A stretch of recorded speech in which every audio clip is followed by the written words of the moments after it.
Well, England, of course, are going to be playing Serbia on Sunday, which is a day of destiny for Gareth Southgate's men. Gareth Southgate has said this week that the Euros might be his last chance to win with England. Yeah. Which suggests that it definitely will. Well, when he says it might be my last chance to win, that is basically saying that this is going to be his last tournament, really. Well, kind of, but if you look at the wider picture, what he actually says is, you know, I can't keep going back to the FA and back to the media and back to the players saying, just give me a little bit more time. Well, the FA are keen for him to stay. They are, and that's important to say as well for context. But what he's clearly saying is that, you know, there's only so much road until you have to win something. Yeah. And I've been given this amount of time. I've done what I've done, but actually, now we've got to get into the position where I think he said you have to deliver in the big moments. Yeah. And I do think there's some truth in that. I think it's all well and good to be positive and we mustn't forget the mess that he inherited at England, and it was a mess, and it had been a mess that's been going on for some time. Not just on the pitch. I Both. think you've got to say that. But so that's fine. But actually, I do strongly believe that there has to be progress seen. The reason I haven't been as full on about the progress continuing under Southgate, as in the next step is now to win. You've been to a semi, you've been to a final, you need to win. It's because I am in the back of my mind in possession of no trust whatsoever that the FA will arrange a brilliant transition into a new coach. I don't think there's anything to suggest they will do that. I think they got Southgate basically by accident. And it worked out well. It's for no grand planning from their point of view. So do I have any trust that they'll be able to replace him brilliantly? No, I don't, which is probably influenced my opinion about why I'd like Southgate to probably stay. But the reality is he's spot on with his quotes. They have to deliver in the key moments. He knows more than us, yeah. And to give you those quotes, if we don't win, I probably won't be here anymore. Then it might be my last chance. If we want to be a big team and want to be a big team, you have to deliver in the big moments. And he also said that if he did win the tournament, then he might even retire. So clearly, it's all this stuff is going about inside his, rattling around his head. So is it right to say then, in your view, this is, whichever way you slice it, the last chance for Southgate, last chance saloon? I think it is, and I think that. So I think he might stay if they win. Well, I think it would take a very, very special set of circumstances for him to stay. And I think if England were to go out before, say, the semi-final, he's gone then. I mean, he's definitely gone. I think he would say, you know what, because I think people would. I think there's a growing group of people that are thinking, come on, it's time for you to move on. I'm not in that group, as you know, but I don't think that's utterly unreasonable to be in that group. If he was to win the tournament, my advice to Southgate would be retire from England. Yeah, because it'll never get better. But it'd be nice to go into the World Cup as European champions. Indeed, which they will anyway, but under the coach. Well, so my sort of England supporters hat would think, we'll keep him on. But if I was to sit in a pub with him and talk to him as on a personal level, I would say, Gareth, it's never going to get any better than this. Yeah, exactly. Your legendary status is now complete. Go when people say why rather than why not. Exactly, yeah. But I think the only other kind of situation would be, as I say, very, very specialist circumstances. If England was to, say, play France in the semi-final, or, I don't know, say, we'll talk about England's potential run to the final in the second half. But if England were to be beaten, say, by Germany or Portugal in the final, and it was a dodgy refereeing decision, or it was just sheer bad luck, or England proved that they were probably the best team in the tournament or played some good stuff, I think maybe some people... I think people would still be low. It's no coincidence this keeps happening. So I suspect this would be his last tournament. A little part of me hopes it isn't, but again, we'll see. And Southgate did say you shouldn't be signing contracts before tournaments. See how you get on in tournaments, and then we'll talk after, because his contract is due to expire in December. But the FA are keen for him to remain as manager for the 2026 World Cup. So it is interesting. I think he's very honest generally. I don't think he likes to sort of lie and be batting questions away. But at the same time, there's a lot to ponder. And actually, in the meantime, there's a bloody tournament to focus on. Quite, and that should lead us on nicely into the question, which is that, having done these shows for the last however many weeks and knowing what we know and covering what we've covered, do we both feel now, especially in light of the two warm-up games, that England are now ready for the tournament? Yeah. And that seems to be quite a pertinent question at the moment. I think with his squad selection, people were quite shocked that Grealish was cut, really. I think people kind of understood it with Marcus Rashford. Sterling's not been in the squad for a while now, even though he was never present. Not even really been mentioned, has he? No, exactly, yeah. And with Maguire not being there, I think, again, when some of the familiar faces are not there, people sort of go, whoa, hang on a minute here. You know, I haven't seen much. What do they do? They go, whoa! And, whoa! And I think with some of the players that are in the side, even though, you know, Joe Gomez has played a lot for Liverpool and won trophies there, I haven't seen him that much in an England shirt. Ezri Konsa, as I mentioned before, I haven't seen much in an England shirt. And so when you think, well, but that's okay. Yeah. I mean, people get hung up on that stuff. But this is why some people are suddenly thinking, well, are we ready? If you like, is the preparation? There's a lot of injury concerns, and Luke Shaw's been mentioned. Even Harry Kane with a slight injury, although he said he's absolutely fine now. Saka as well, and so on. So are England ready? I don't really worry about that personally, because, as I say, there's enough evidence to suggest from previous tournaments under Southgate that actually this kind of follows a fairly similar pattern. You want to beat Iceland, you want to beat them convincingly beforehand to give a nice send-off, but it doesn't really matter. No. So the injuries are one that we're talking about, and the left-back spot in particular. Now, Luke Shaw did take part in training. He didn't take part in if you like, the contact side of training. I think he was wearing a bib, wasn't he? And his teammates were told, or those who were playing against. There was an open training session that was streamed live on BBC website. Yes. There was a lot of local school children there being able to enjoy. What a great experience for them, by the way. Well, indeed, yeah. And Shaw apparently... You got turned away despite your blazer, did you?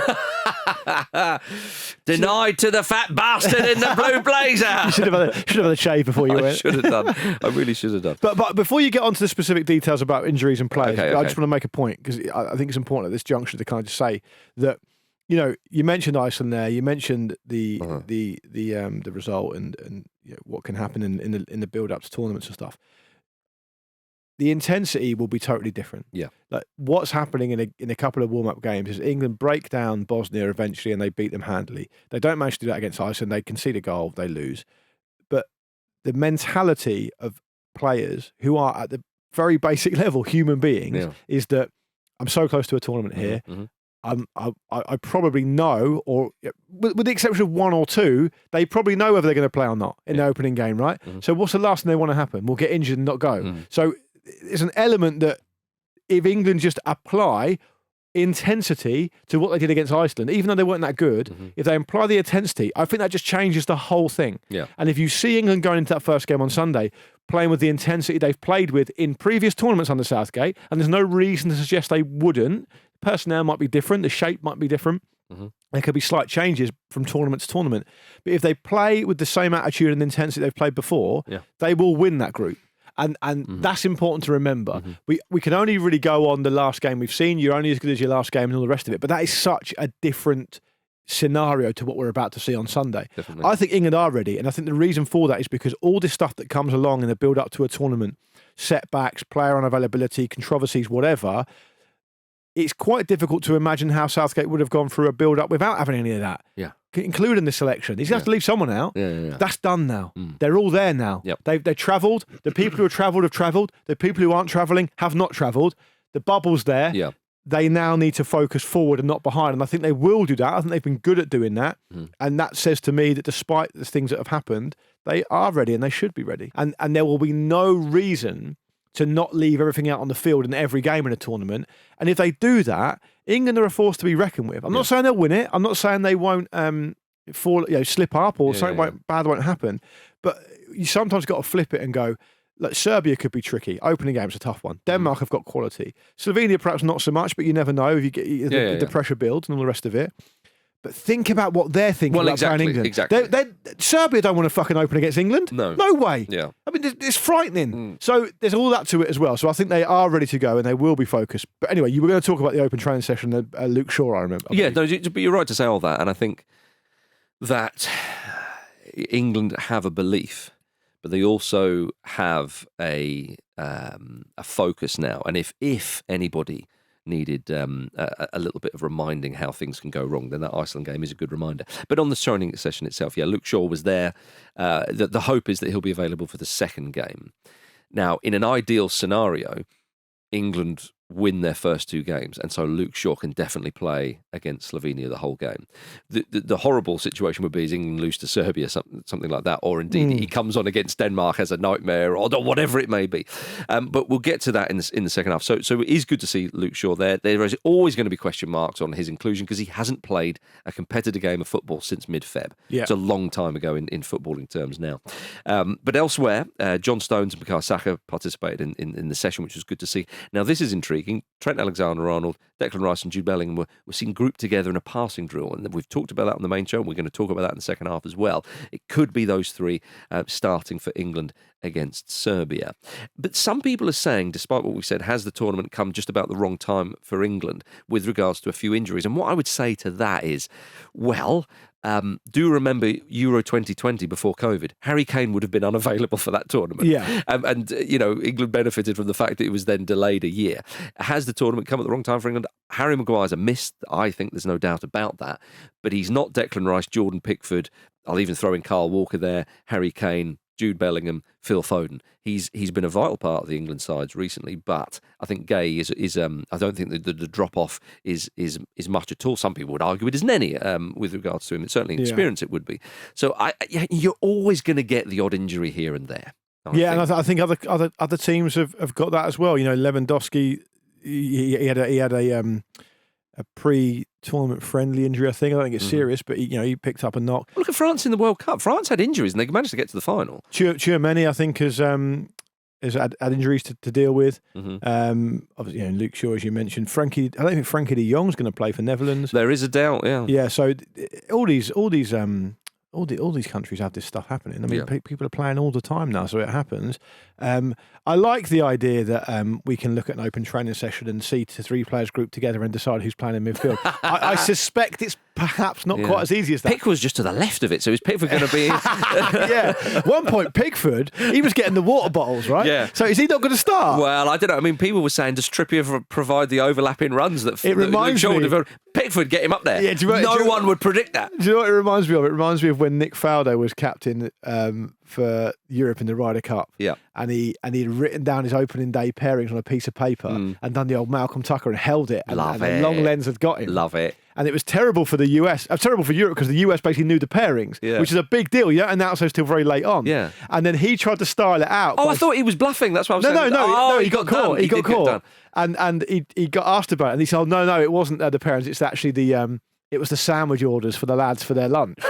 Like, shut up, Nick. It's fucking bollocks. Yeah. So I'm just saying, if Southgate, if you got a piece of paper with Southgate on it, it happened ahead of... I think it was 2018, was it, World Cup? Yeah, did the Mirror pick up on a... There was a thing, and Carl Walker... He got pissed off, wasn't he? Because he said he was one of the players in the press conference who was probably chosen to do the press stuff that day.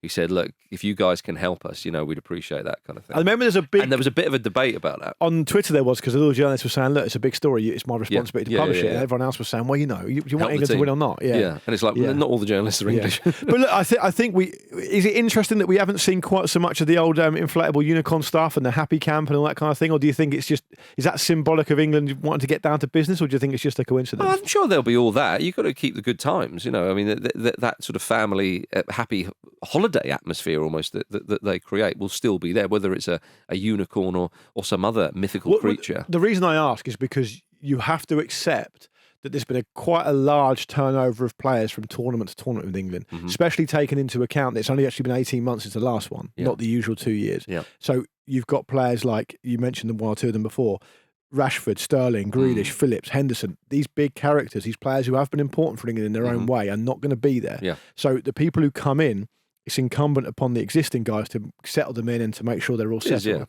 And I think that's a really important part of it because, as I said a second ago, you're in that bubble and you've got to get on. You've got to want to die for each other, really. But even having said that, you're right to mention it, but the players who come in, Gordon said it on Channel 4 when England played Iceland after the game.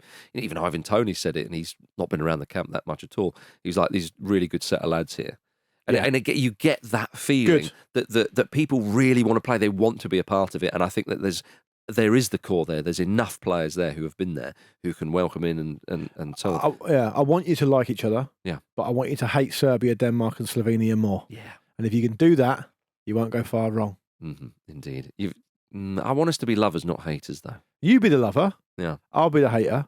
Fuck you, Serbia. Yeah. And I love you, England. Now, what does England's potential route to the final look like?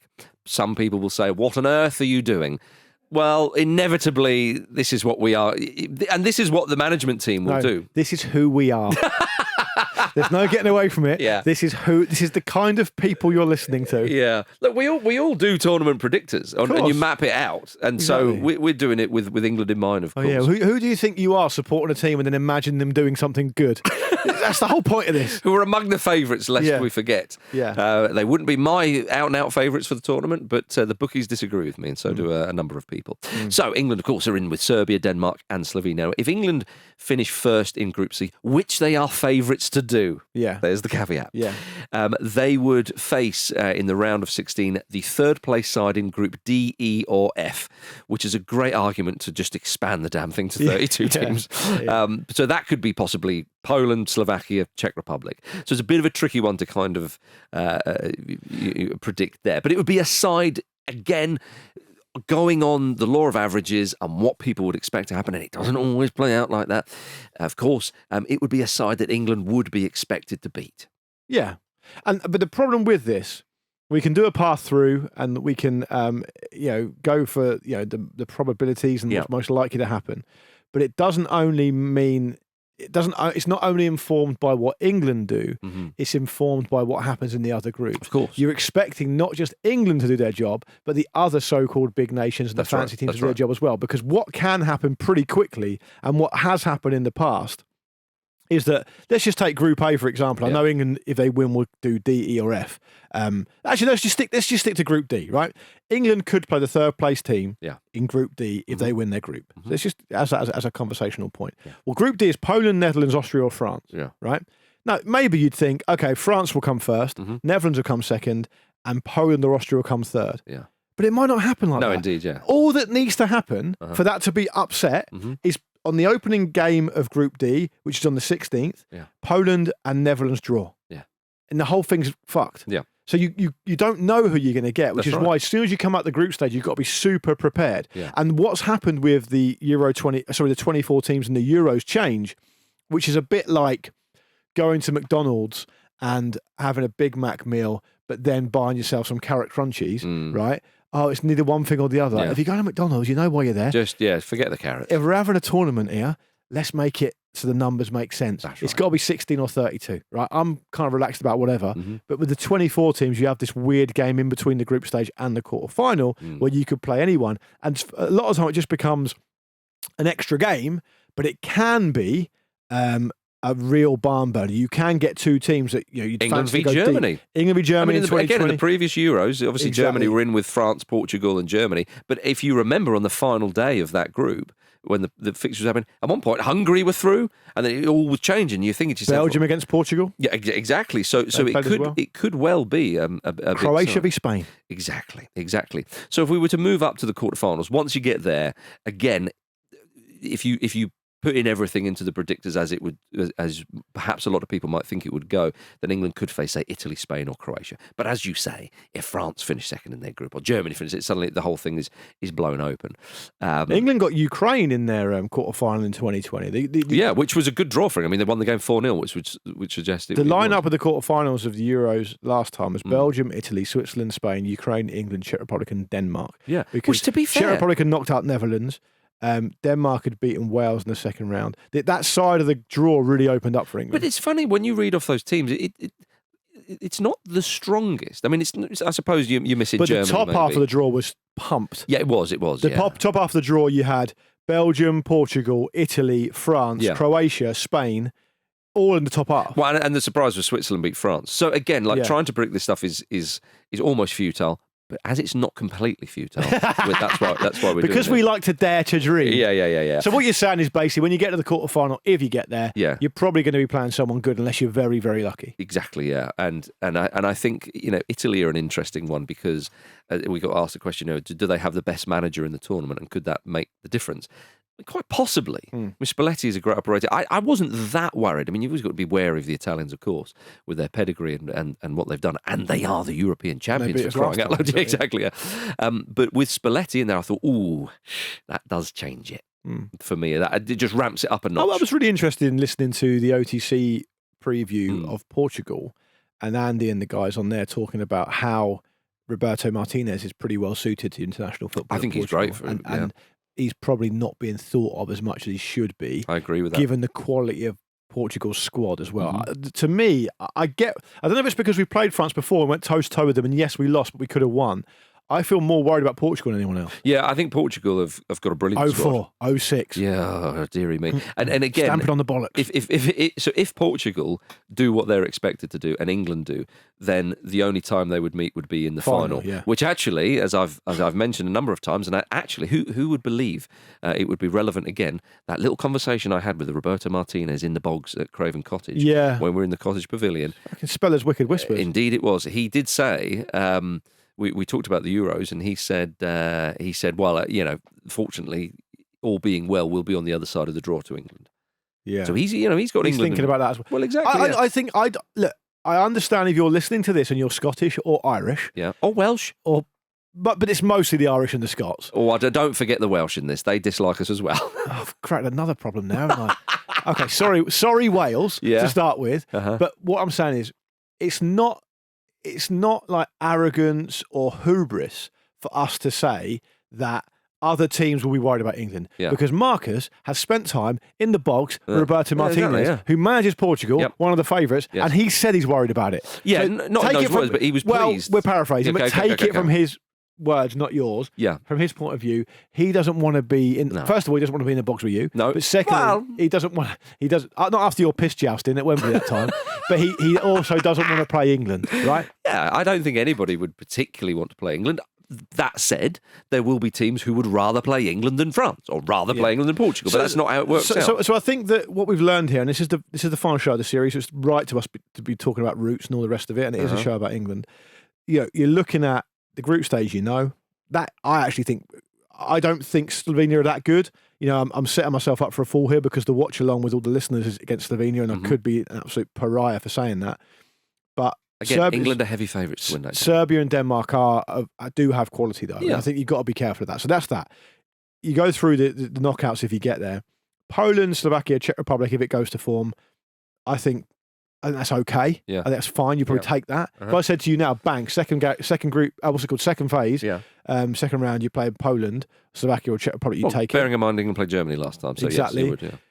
Then you get into difficulty because you go Italy, Spain, or Croatia in the quarterfinal, France or Belgium in the semi-final, Portugal, Spain, or Netherlands, or Germany if they get there. You can't write Germany off because they're the hosts. Might be generous to the Netherlands, but you never know. Could be. But what have we learned? Well, what we've learned is that if you want to win the Euros, you've got to beat some good teams at some point. And perhaps you could be harsh and say England didn't actually do that in the Euros last time. And the time they'd faced someone actually genuinely good, Italy, they didn't win. They drew.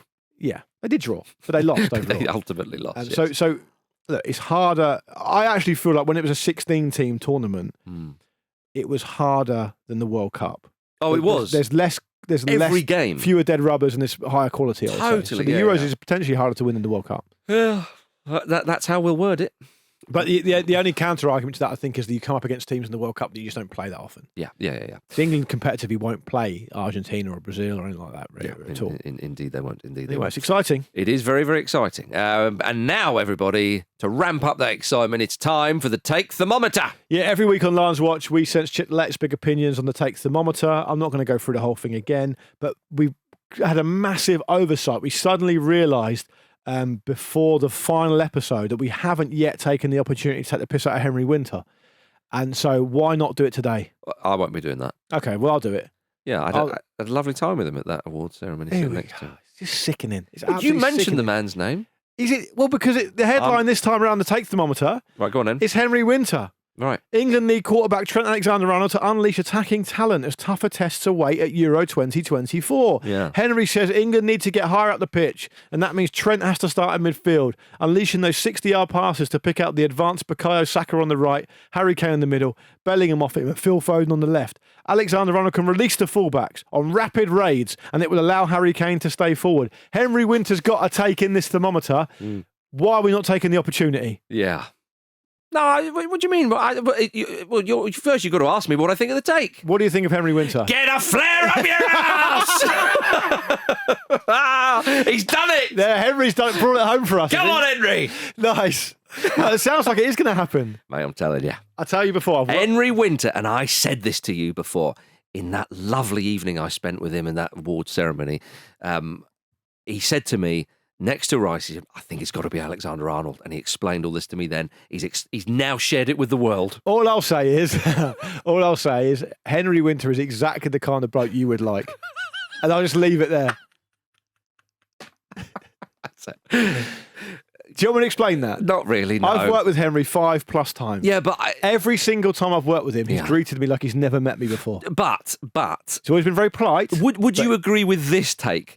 I bring the best out of people. Yeah, I would agree with that. And I thought you were going to say, yeah, but why the hell does he want to work with you? And that's a fair question. I'm just saying, if I'm awful, remember I'm awful. Yeah, okay, fair. Treat me on my merits. I did have to deny 3 times to him that I knew you and worked with you.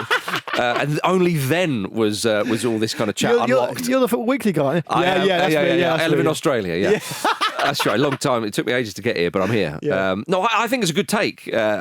We've talked about Alexander-Arnold. We've wondered who will be next to Rice in that midfield. Gallagher's with a bit of pressing and so on. Perhaps someone maybe you introduce as a substitute. I've thought about Kobbie Mainoo many times. I think people listening to this will know that. Yeah, absolutely. And again, I've just rethought a few things recently, and I think it's a sound. I think it's a good take. It's important that we end the series with a flare up the arse shout. Yeah, and you've done that. And I think Henry. And what do you think of it? I'm not going to go flare up the arse. Yeah. I'm going to go hot because I do, on its face, agree with it, but because I was looking for someone more creative and more decisive and impactful to play alongside Rice, which is why I said Bellingham a while back. Yeah. Trent does that job in a different way, of course, totally different player, but it's the same principle, I suppose. The reason I'm stopping short of flare up the arse, someone had to do it, is because it's not what that guy said that time, because he did it. But the reason I'm stopping short is because I do genuinely think it's a bit simplistic and it does depend on the opposition. Yes. I think there's going to be a time, a challenge, all being well, if England go deep, where you're going to have to sit in and go, do you know what, this team are really good with playing. We just need to be solid. Yeah. Maybe even for an hour, we need to be solid. And Trent probably doesn't provide that as much. So I would stop short of the very top rating to this take and go hot rather than flare up the arse for that reason. But it's really annoying when someone that you find annoying says something that you agree with. And but you won't with me a lot. Everyone listening to this will relate to that. Well, he didn't say he needs to start. He just says that they need to utilise him. They need to use him. Exactly. He's called him a quarterback, which I think is what Henry called David Beckham that time back in the day. Was he the one who started all that? I think he chat? might have been. I think he likes a quarterback, does Henry. Yeah, okay, yeah. Because even someone has said that about Michael Carrick before. The quote itself is, Trent Alexander-Arnold has to start in midfield. Oh, okay. Well, there you go. So you've got to give it on its merits. You've got to give it on its merits. All right. So flare up the arse from you, hot from me. Listeners will have their own take, I'm sure. There we go. Lovely. And that's it. Lions Watch is done for another pre-tournament run. Any final thought? A little bit of a Jerry Springer final thought. Yeah, I think we should do final thoughts. And now it's time for my final thought. Yeah. Look after yourselves and each other. And that's not Nick Hewer. No. Damn, he beat me. Beat me to it. Look. It's been a long old series, Lions Watch, and it's important that we kind of summarise and give our final thoughts. Mm-hmm. What needs to happen is England need to. I'm going to paraphrase really what Gareth Southgate said that we quoted at the top of this. It's about big moments for England. Yeah, England on paper, in terms of how they're rated, in terms of the players they've got, in terms of their recent tournament experience, should be fancy to do well. Yeah. What it's going to come down to is those little margins, those big moments, the decisive things where. You have a player through on goal. You've got to take that chance. You have a penalty. It's a penalty, or you're facing a penalty. Pickford saves it. It can really go on these very fine margins. Yeah. The big one that it kind of rested on last time England played in a major tournament was the Harry Kane second penalty against France. He misses it. it's tempting to backfill the narrative. Who knows what would have happened? But it was a key moment that England were on the wrong Keeps side England of. alive. Yeah. It comes down to that. I think you've got to put yourself in the best position to be successful. That's what I always try and think of in all walks of life when we're doing what we're doing here or whatever. You can't guarantee you're going to be successful. But what you can do is put yourself in the position to give yourself the best chance of being successful. And that's what England have to do. They have to be brave. They have to take gambles when it's appropriate to take them. And they have to come out on the right side of the big moments, however they manifest themselves. If they do that, by the way, they still might not win, but they'll give themselves the best chance to do so. Yeah. When you say that, I betray my childhood self and go, thank goodness I'm not a professional footballer. Yeah. Terrifying. Sounds awful. Terrifying. Yeah. But I think England. No, you're right, though. Can they do it? Yes, they can. Yeah. Will they do it? If they different own those matter. big moments, they might. I would just like to quote Neil Warnock, who said to me when he thought / was misled by me that I was a Crystal Palace fan. The name drops on this show today have been extraordinary, Des. And he's We've had Martinez. Who else have we had? Henry Winter. And now Neil Warnock, saving the best for last. The main course. It's the final show of the run. Yeah. And he said to me when he just got the job at Crystal Palace, it was actually. And his words, he talked to me how it's a bit of a mess, but they're sorting it out. But his words were, have a bit of faith, son. Yeah. And I'm ending on that from Neil Warnock to all the England fans out there. Have a bit of faith. Thank you very much for listening to the Football Ramble, part of the Acast Creator Network. We're back tomorrow with the preview show, of course. Follow us on X, TikTok, Instagram, and YouTube at Football Ramble. And don't forget to subscribe on your podcast app. Come on, England!